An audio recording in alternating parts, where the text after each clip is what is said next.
How to fix YouTube sound not working on Android. Hey everyone, welcome to the channel.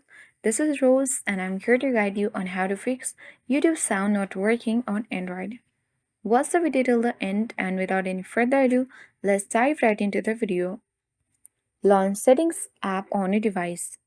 Tap Apps. Tap App Management. Search YouTube. Open it.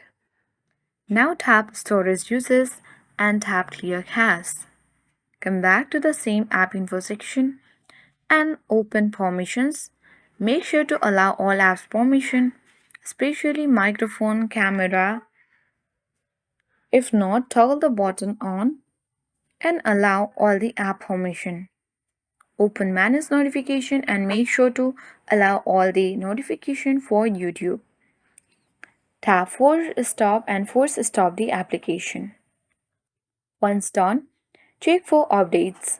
Open Play Store and search for YouTube app. If you find update, tap update and update it to the latest version.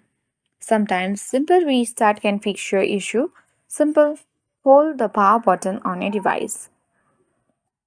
Slide towards the restart option and after choosing your restart, your device will be restarted and your YouTube sound not working on Android will be fixed. That's all for today. Hope this video helped you. If you are new to our channel, hit the like button and subscribe for more tech and tips videos. Thank you for watching. See you in the next video.